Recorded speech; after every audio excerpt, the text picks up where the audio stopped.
From the Broadcast Center at BCIT's Burnaby Campus, this is All Talk Radio. You're listening to 1680 The Crow.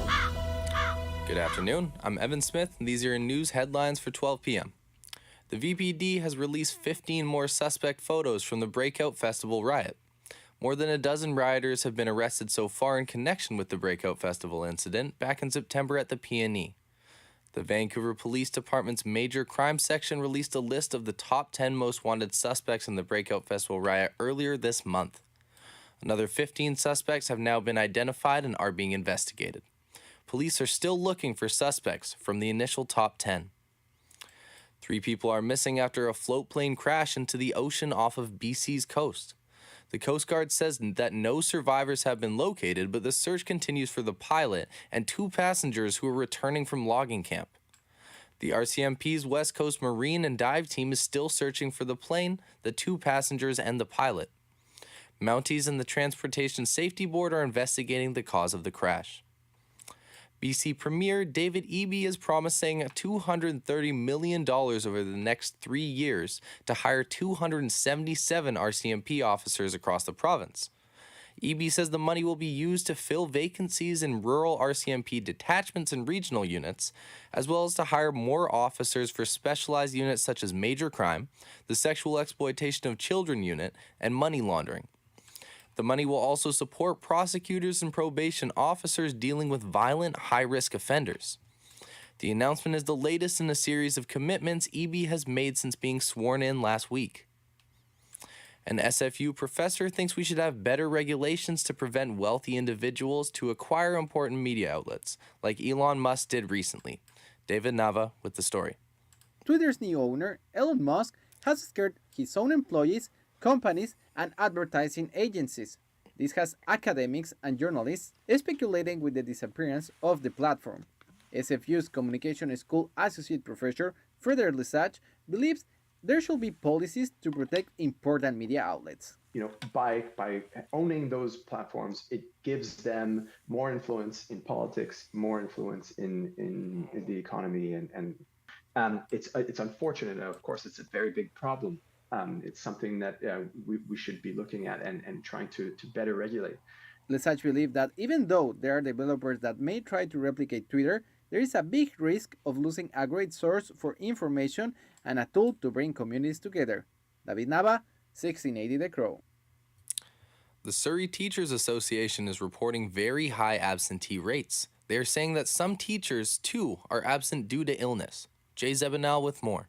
Teachers in BC are reporting very high absentee rates due to the spread of infections. In Surrey, the Teachers Association reports that at least about 50% of the class is often absent.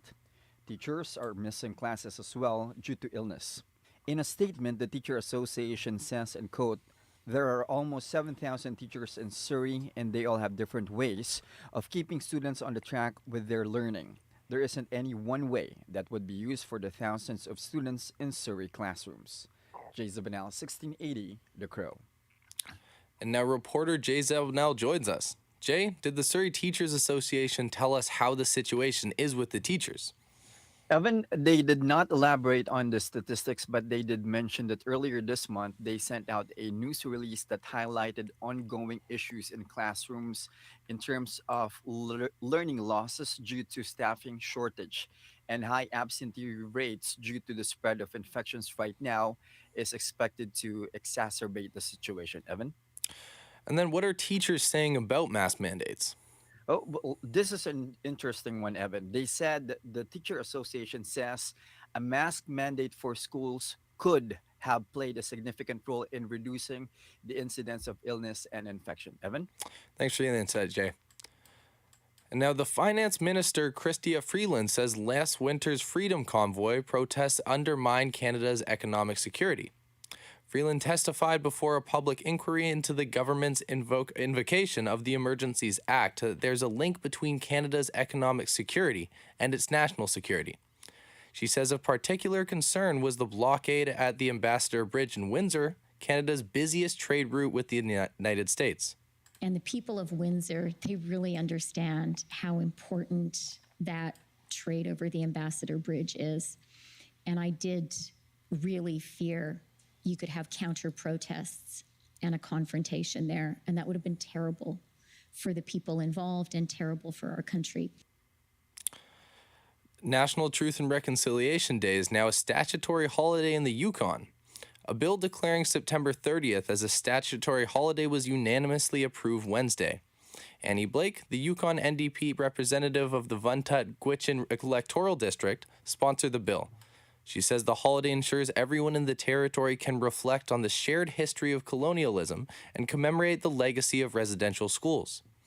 For the first time in Yukon history, the bill also recognizes the genocide of Indigenous peoples through federal policies including forced attendance at residential schools. A witness says that the Walmart supervisor who shot and killed 6 co-workers in Virginia seemed to target people and shot some victims after they were already hit and appeared to be dead. Jessica Wilczewski said that workers were gathered in a Walmart break room to begin their overnight shift late Tuesday when team leader Andre Bing entered and began shooting with a handgun. While another witness had described Bing as shooting wildly, Wilczewski said that she observed him target certain people. She said he looked at people's faces and picked out who he was going to shoot.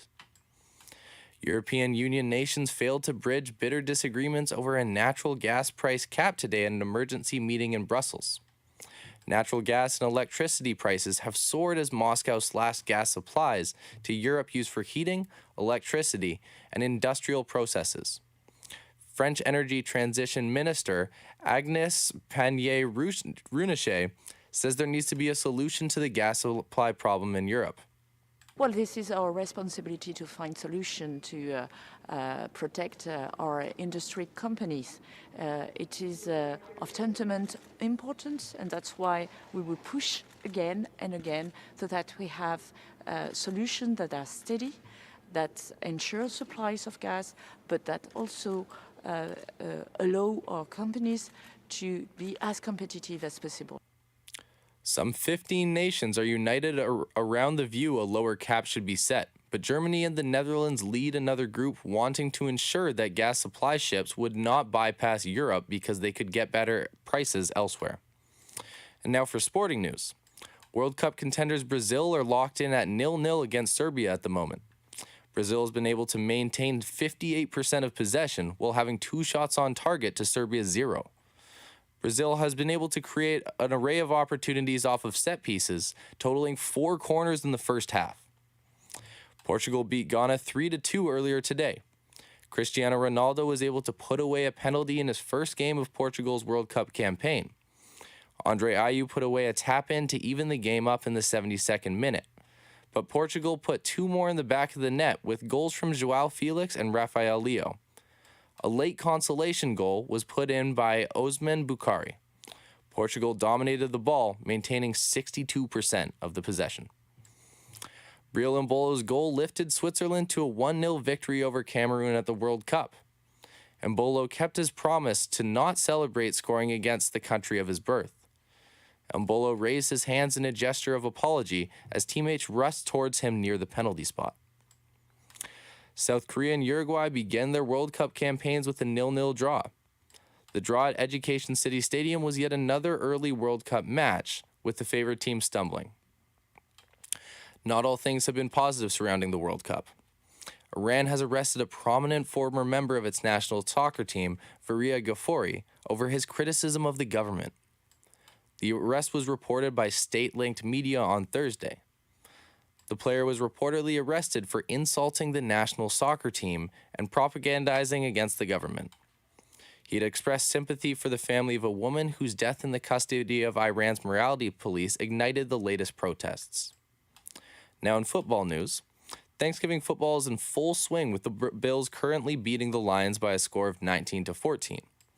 Josh Allen and Isaiah McKenzie have found the end zone for Buffalo, while Jamal Williams and Amon-Ra St. Brown scored for Detroit. A safety and a field goal by Tyler Bass gave the Bills a 5-point lead. The New York Giants square off against the Dallas Cowboys next at 1:30 Pacific Standard Time. And tonight's game will be a matchup with the New England Patriots heading to Minnesota to play the Vikings. Transitioning to hockey, Borja Salming, former Toronto Maple Leafs player, passed away on Thursday in Sweden. In 16 seasons with the Leafs, Salming set the record for most assists and third most games for the franchise. Today is forecast to be partly cloudy with a 40% chance of rain. 1680, The Crow.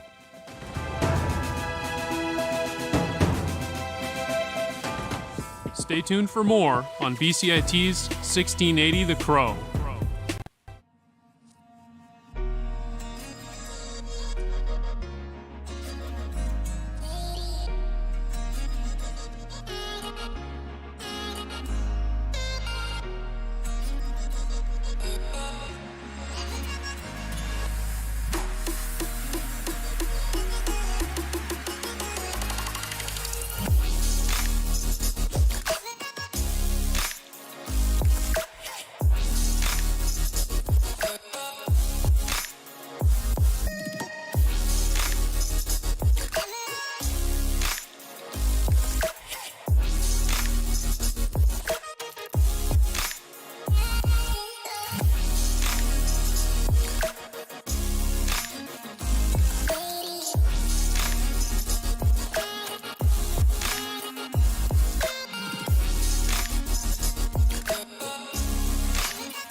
Extremely important for people to stay healthy and to stay active as much as possible.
Everything is changing to digital. Everything is online. People aren't just waiting for the 6 o'clock news anymore. People want their news right now. They want to be able to go onto their smartphone, onto the internet, and see the news that they want to see.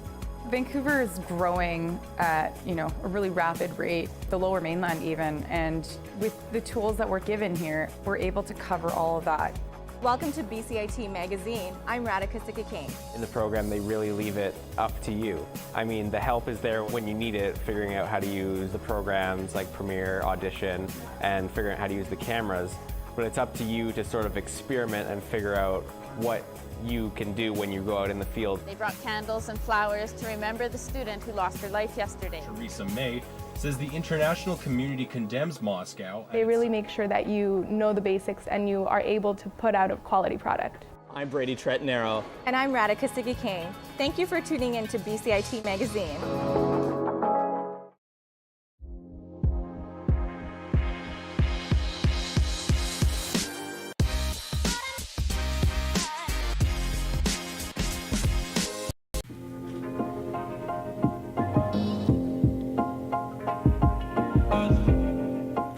Hello, I'm your host, Maham Hashmi, for this episode of Companion Call. I am going to be talking about a topic today that is a little bit hard to discuss. It's focused around domestic abuse, and it's a sensitive topic, but I have two guests that will be kind of explaining it and explaining why it happens, because it's something I feel like that doesn't get talked about enough. So I'm now joined by Sean Hogan, who is the former head of marketing for mental health facility. Hello, Sean. Hello, Maham. Thanks for having me. Thank you for being here. And I'm also joined by Kaylee Gillard. Yes, hi. Thanks for having us as well. Thank you. And Kaylee is a former domestic abuse mentor. All right, so we're gonna be, I guess, diving in now. One thing that I've noticed is a lot of people struggle to understand why women find themselves in these type of situations, like toxic relationships or abusive relationships that are emotionally and or physically abusive. So I want to just see what you guys think are the top reasons why women usually find themselves in those situations. It's a good question. One thing I've observed, it's obviously a spectrum, but it seems to be that financial abuse is often in the situation wherein the partner has made his girlfriend or wife financially dependent on him, or it's just kind of flowed in that way. Yep. Imbalances of power. Another thing that I observe often is, mental health both on the woman's side and on the men's side if it's a hetero partnership, which often is very deep rooted, so it's probably something that has been in the female's life for a long time, and I think there's an element of I don't want to call it comfort, but the female maybe has had someone in their lives who have had similar mental health issues, so they're used to it, they're used to the energy of it, and maybe want to help the other person in their struggles, which kind of can create a codependency at times. The toxic traits don't put up the red flags that they would in say if someone who's grown up with a very healthy, loving family. And not to say it doesn't happen to those who grew up in a healthy family, but it does tend to, you see it more often with women who have grown up with maybe their toxic traits were those, a little more aggressive by their parents. Yeah, and it just isn't something that puts up a red flag for you because it seems so normal, and maybe that's even a degree less than what they had at home. Mm-hmm. So I think that's what you see, where you see women stay in a relationship like that more often than not, or even end up into something like that because it just, reflects what their home life was originally. Mm-hmm. And I think a third category I've seen, which actually surprised me, maybe this one is less common, but someone who has started in a really, what they think is a healthy relationship with someone, and abuse increases over the course of time, where they're, caught off guard, but by that time they're caught off guard, they're traumatized and in this very messy situation that they don't, it's just become very emotionally entangled. And it could be that it's years down the line that all of these things have now started to compile, and they're really looking at the big picture, and maybe there's kids involved, there's a lot more of the family aspect. Now you're looking at actually leaving and a separation of that relationship versus someone who, is a single woman in a relationship and you become financially dependent. Yes, it's really hard to leave, but in that third category, there's a lot more to it, and they could be staying, thinking that it's the better option for their family or their children. But I think that the abuser also either consciously or subconsciously knows what's happening, and it's a abuse tactics which create a dependency, or, well, I do really love this person and they don't actually mean it. This is just a moment, like he's just having an outburst or something, and maybe 80% of the time or 70% of the time the relationship is fine, but then there's 30% where things Yeah, the highs are high, the lows are low is what I always say. And that's very common with people who have bipolar disorder. So Yeah, did you want to touch more on like the bipolar disorder, and like, because a lot of toxic relationships and abusive relationships, that's like a common mental health issue that like usually the abuser has. Yeah, so I think there's a few things when someone has bipolar disorder. There's the godlike confidence that comes out, which can be attractive. There's the highs and the mania where the person is a lot of fun, maybe the life of the party, perhaps taking the person on exciting trips. And then I think on the lower end of the spectrum, it's usually outbursts of anger, either like low depression where they don't want to go to bed. What I've witnessed the most is I think the anger that comes in the lower serotonin stages. Yeah, you see them, you want to help them when they're in those low moments, because the high moments you've built this great relationship that you see, and then there are low moments where they're mad and angry, and you're like, we can help them. I mean, that's the more it happens, the more that pattern goes on, and the farther in you go into that relationship. So I think and there's hope, right? Like, oh, well, this is only going to happen a few times. I think for me, the biggest learning when I understood what bipolar disorder was, no, this is actually how the person is until he or she decides to get help for themselves. And even with help and medication, it can be a pretty persistent thing. My understanding is that these more severe mental illnesses present about 18, and if they're not supported with therapy or healthy lifestyle choices, even medication, it only gets worse. Yeah, for sure. Do you think that like women that like are in situations, it's like also due to like a lack of learning about like these mental illnesses, so they're not able to like identify it and they kind of think it's like normal? I don't know if it's about the actual mental health of the abuser and what it is that they are diagnosed with, because in my experience it wasn't a diagnosed form of bipolar that the person I was with. I would say an extreme narcissism, and that word is thrown around a lot at what we hear in the media and podcasts and all that kind of stuff right now.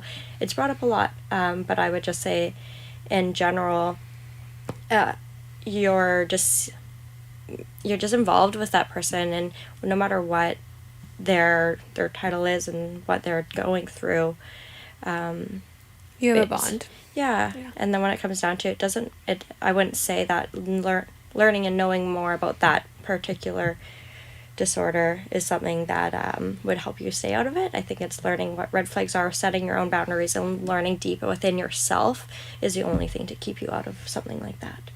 So that's a good question. How do you support a friend going through it? Yeah, because you can't. I've been the friend and I've been in the relationship. I've been on both sides, and I think when you're in it, it's like a wormhole. You can't really see outside of it.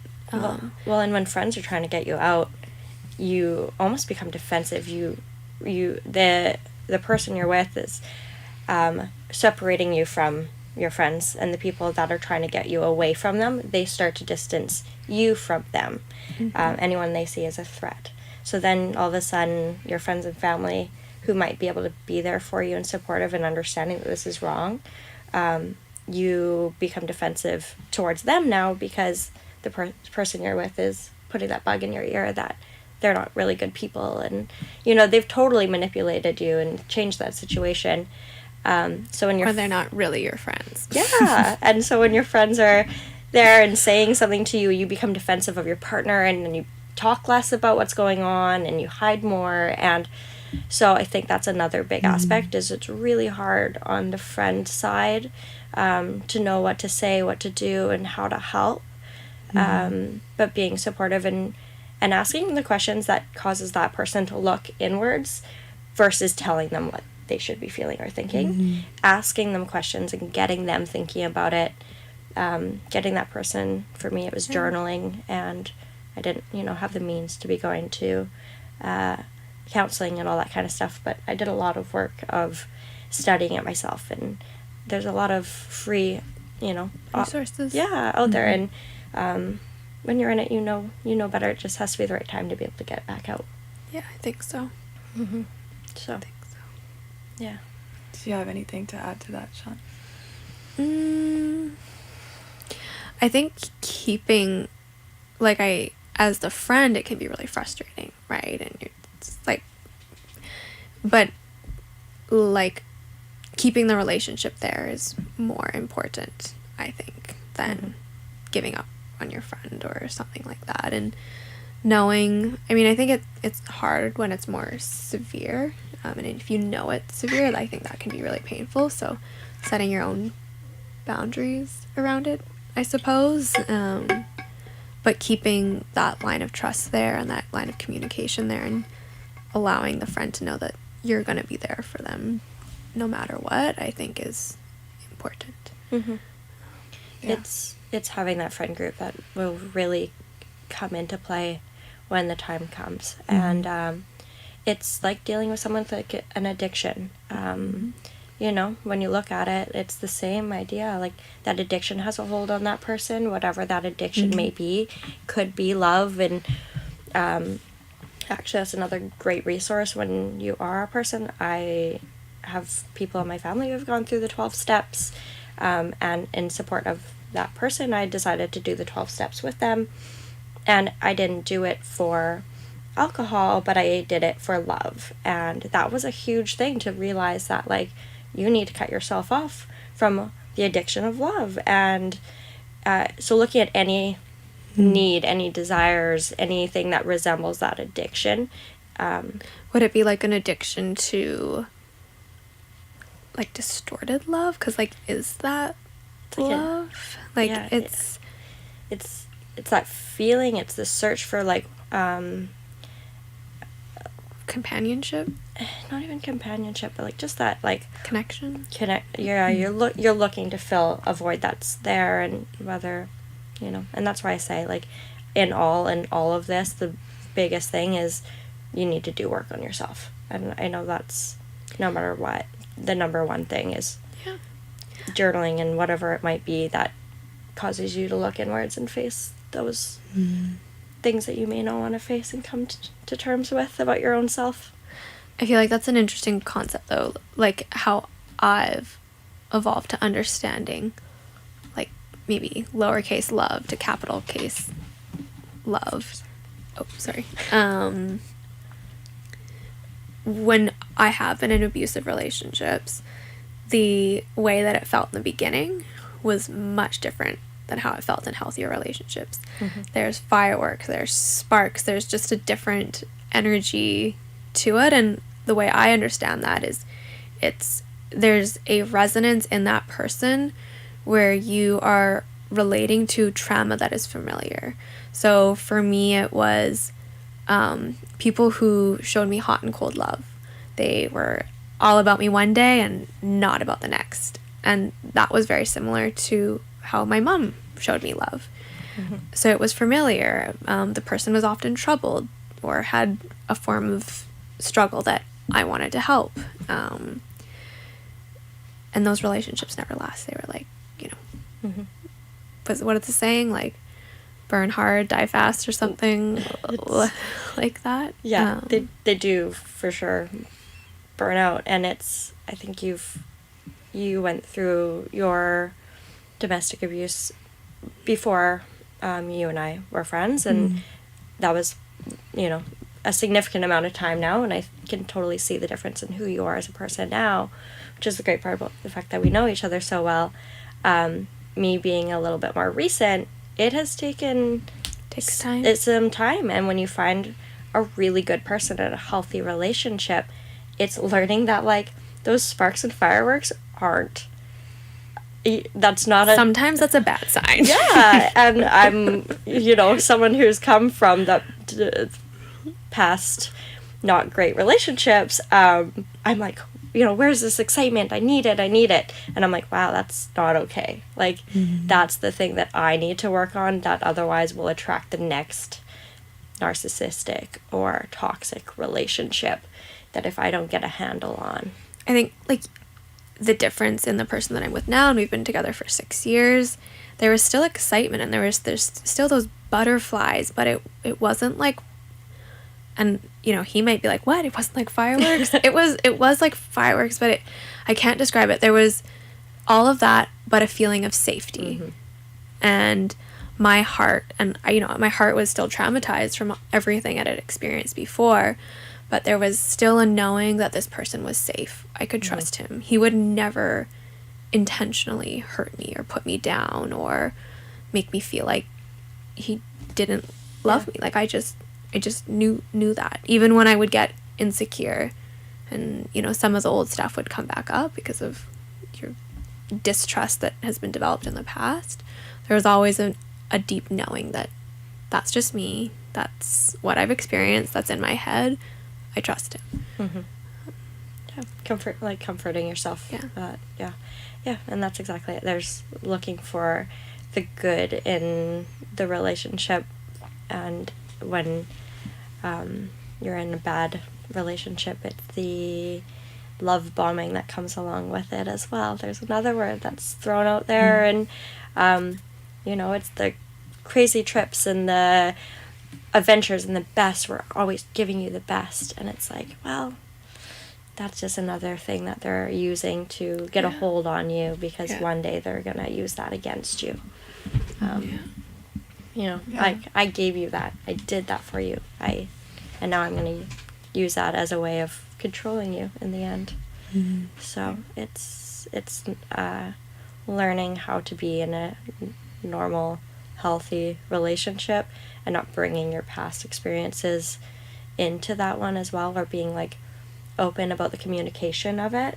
I think it's gonna come in. This is just unavoidable. You would have had to probably do years of work, and even if you do years of work, it's still gonna come up. It's just how the body responds, unless I don't know, maybe you're someone who truly can just let shit go. I only know a few of those. Oh my god, I just lost my train of thought. But it's learning to communicate that. To be able to communicate your partner, but if you're with someone you can trust, hey, this is coming up for me right now. I feel like this, and allowing that person to, what's the word? Like soothe your fears or reassure you. I've been in relationships where those insecurities would come up, and I would voice them, and I would be put down for them. You're needy, you're this, you need to whatever, which makes you feel worse, and then you continue spiraling. Or it's all in your head. You're if you bring up something about an insecurity, it's probably when you're in the bad relationship, it probably is true. Yeah. And that's where you now bring that into a good relationship, and I have to remind myself, being like, that's not true, that's not how this person would be to me. That's just my past acting up right now, and I need to self-soothe, but I can also learn to communicate that with a new relationship. And I think allowing your partner to soothe you too sometimes, in reason. If it's happening all the time, okay, you need to like straighten your shit out. Do a little bit more work, but it's having the communication, but also the understanding of yourself and saying, I am working on this, and I appreciate you as my partner supporting me and helping me in these times of needs, and I will continue to work on myself and continue to grow, but right now, like, this is the way I'm at. This is what I need from you, and a really good partner will be there for you, but they won't use those insecurities against you, and totally, that's something that does happen in an unhealthy relationship. So we're past our 20-minute mark, but how did you guys want to wrap this up? Like, what else do you think you want to leave the audience with? leave. If it doesn't feel right. If you don't feel safe. It may be hard, but just do it. Look at your resources. Ask your friends if it means relying on your friends or family for a bit. It's worth it. Yeah. The rock bottom that you feel like you're in then at that moment may get worse. Depending on yourself is always the safest bet. Yeah. So I think that's it. Yeah. Okay. Thank you guys so much. This has been your episode of Companion Call.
first started playing music with Charlie, specifically punk music.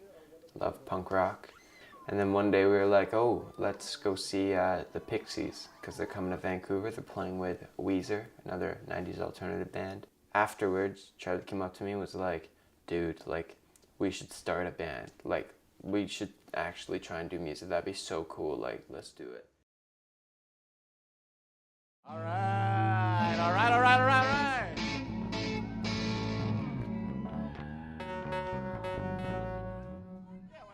All right, this one's called Slap a Bye Baby.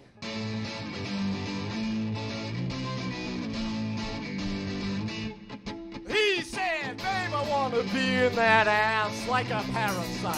How do you think my touch is what heaven's like? How do you know like they scream when I go for the throat? How do you know what it's like to watch blood pour on my nose?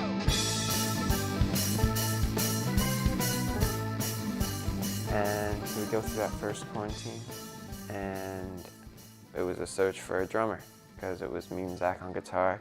I was doing most of the singing, Charlie was on bass. I was learning guitar and Lars was learning all kinds of instruments, so we just kind of messed around. And then it kind of got stale after a while because we couldn't really work off each other in that particular arrangement. And we were just like desperate for someone who would be able to play drums, and then we'd be good to go, right? And so probably the most musical person in our grade at the time was a certain man named Knight O'Connor, who played guitar, played bass, and played the drums.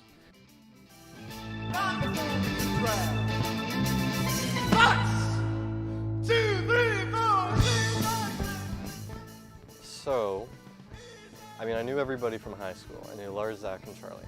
And I knew that they were playing music together. And I knew that there was a party coming up that Charlie was throwing. So I went to that. And I managed to corner Lars and Charlie. And I was like, hey, you know, I know how to play drums. And I heard that you guys are down a drummer. I can play drums for you if you'd like that.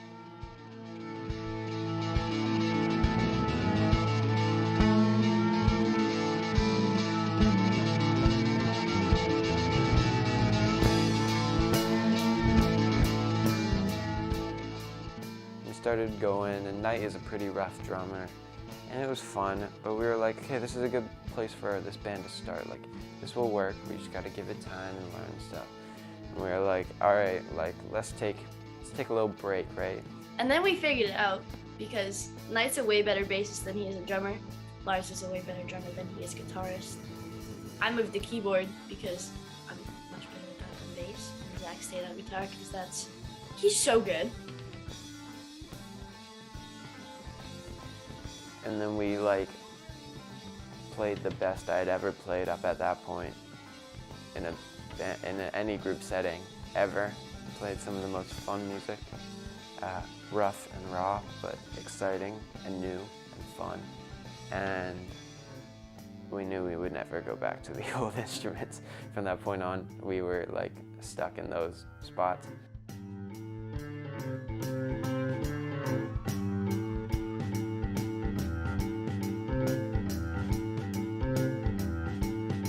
But I'd say our biggest influence was coming from Pink Floyd. 'Cause we adored Pink Floyd as the typical high school stoners we were. We loved Pink Floyd, and we'd sit there and listen to Dark Side of the Moon or The Wall and dedicate hours to it and stuff. You know, way more important than schoolwork at the time. You know, you gotta get your listens in on some Pink Floyd records, you know. But as to who I would compare us to and who we sound like the most, well, we get a lot of people who say we sound like the Doors. I've heard from a lot of people that we apparently sound like the Doors in terms of our musical arrangement.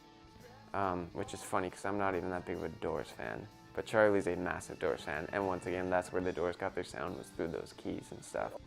I don't think a lot of people have an answer for Knight's singing. He kind of just sings like Knight, he just shouts. I like it. As far as genre goes, Lars and I came up with psychedelic funk and punk.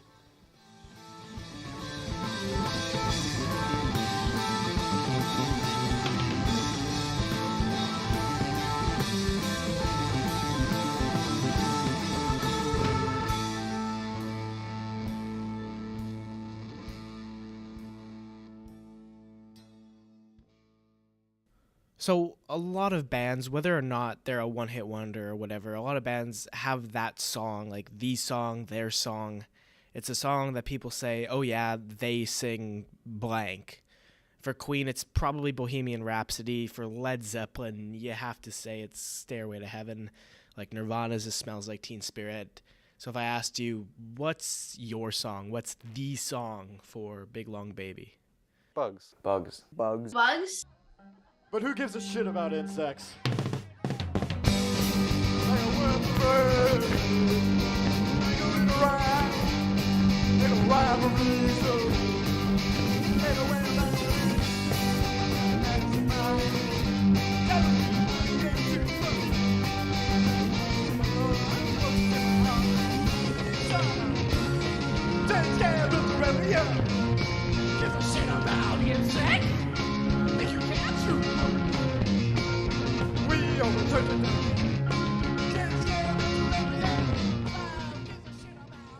I wrote Bugs about drug use and how it kind of affected me and how, there's that blasé attitude.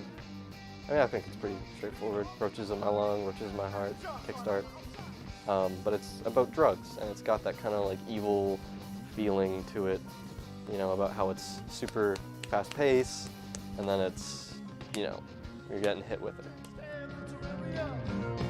Gives a shit about insects? Think you can't do what? We all who takes care of terraria? Gives a shit about insects? Think you can't do what? That was the easiest song we've ever written too, and I think we finished that song in like three band practices. We actually like completed that song with the words, with everything. Yeah, it was by far the easiest song we've ever written, and the most excited I think we've ever been writing a song. It was very fun to write that one, because we were like, fuck, this is cool.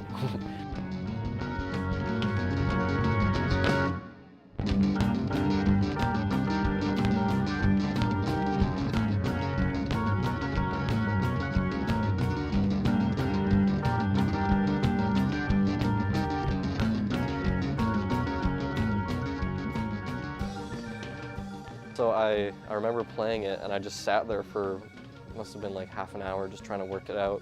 And then I got like the verse chorus down, and then I wrote this like slow, heavy part.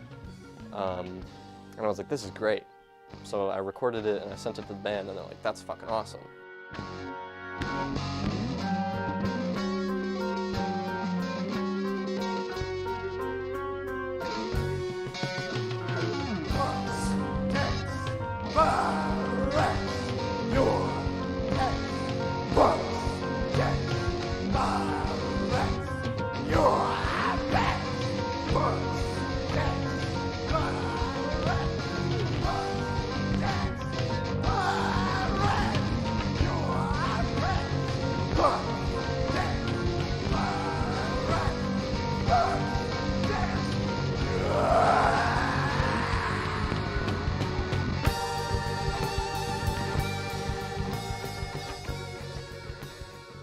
Yeah, I just really channeled how I was feeling into the words and made a singable melody that still kind of felt punky and had that attitude. And then I brought the words into practice, and then we played it together, and it was done. That was, I think, probably one of the first songs that we sat back and were really proud of.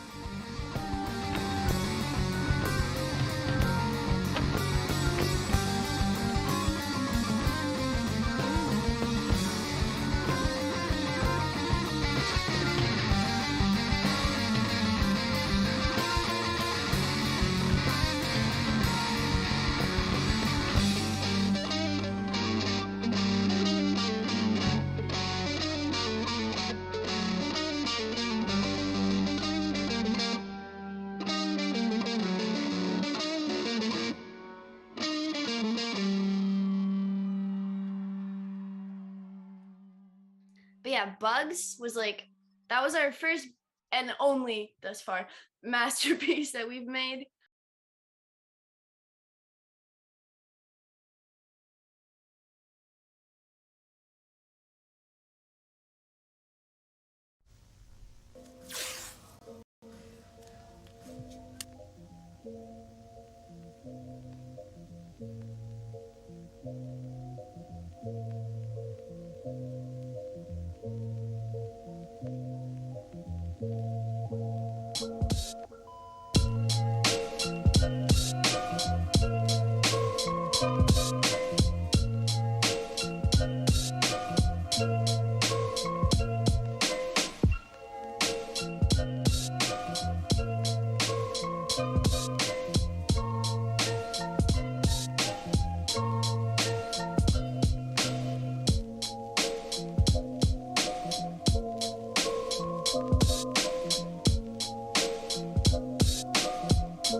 I leave.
From the Broadcast Center at BCIT's Burnaby Campus, this is All Talk Radio.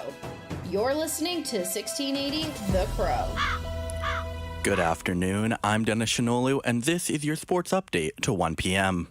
Following Team Canada's loss to the number 2 ranked Belgium squad, Coach John Herdman described the swirl of emotions he felt after Wednesday's tight game. Yeah, I was a bit angry. I mean, that was the passion at the end of the game when I brought the lads into the huddle. It was like that pride, but also frustration, deep frustration that we let 3 points slip through our fingers that game.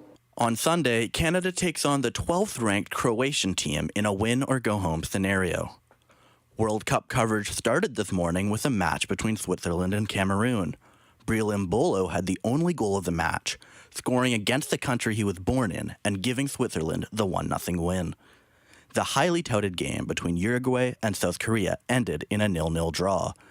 Cristiano Ronaldo made history in his game against Ghana. The Portuguese forward became the first man to score a goal in 5 different World Cups.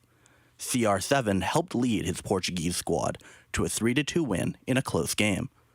Brazil just beat Serbia 2-0, with both goals coming from Richarlison, including an amazing acrobatic scissor kick. The 2022 World Cup kicked off Sunday following a swirl of concerns about gay and other human rights issues.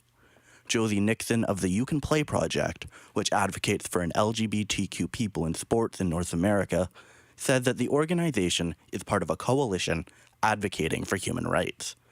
But Nixon says there's been a lack of effort from FIFA to engage with the group. Qatar existed in this lens before the microscope of the World Cup came to the region, and ultimately it was FIFA's decision to put their fans at risk, to put the LGBT Qatari population at risk by hosting a tournament there. So the scrutiny, I think, has to continue to shift towards FIFA. Soccer Canada has announced it's teaming up with the You Can Play Project ahead of the next World Cup, which will take place across North America in 2026.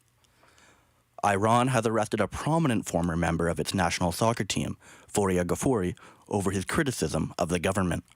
The arrest was reported by state-linked media on Thursday. The player was reportedly arrested for insulting the national soccer team and propagandizing against the government. He has expressed his sympathy for the family of a woman whose death in Iran's morality police ignited the latest protests. He also called for an end to the violent crackdown on protests in Iran's western Kurdish region, where he's from. In hockey news, the Canucks were able to pull off a win last night, beating the Colorado Avalanche 4-3. The Canucks came back in the final 20 minutes with goals from Ethan Bear and former Avalanche forward Sheldon Dries to win for the 3rd time in 4 games. Vancouver plays next against the Vegas Golden Knights on Saturday. The Toronto Maple Leafs beat the streaking New Jersey Devils last night with a 2-1 goal from John Tavares and the first goal of Pontus Holmberg's NHL career. In a controversial game where the Devils had 3 disallowed goals, debris like beer cans came whizzing down onto the ice from disgruntled New Jersey fans. With this game, Toronto became the first team to beat the Devils since October 24th. The Toronto Maple Leafs announced Borja Salming's death this afternoon at age 71. Salming had been diagnosed with ALS before his death. After 16 years and 768 points for the Leafs, Salming's number 21 was hung in the rafters and retired in 2016. Currently, Salming, nicknamed King, ranks 4th in Maple Leaf scoring leaders. In 1997, the Swede was voted as one of the 100 greatest players in NHL history. The first game of Thanksgiving football between the Buffalo Bills and the Detroit Lions ended in a crazy 28-25 win for the Bills. The Lions stuck in the game and made it a competitive affair despite being a severe underdog.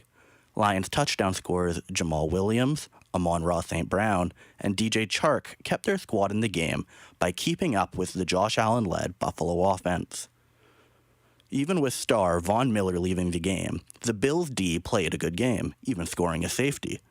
But Bills got the victory on the back of touchdown scorers Isaiah McKenzie, Josh Allen, and Stephon Diggs, and made sure to win the game off a Tyler Bass 45-yard field goal at the end of a 25-second drive. Set to start in half an hour, the Dallas Cowboys host the New York Giants in an NFC East clash, Both teams are 7-3, so this game will decide who's the runner-up in the division behind the Philadelphia Eagles. That was your sports update to 1 p.m. I'm Dennis Shinolu, and this is 1680 The Crow.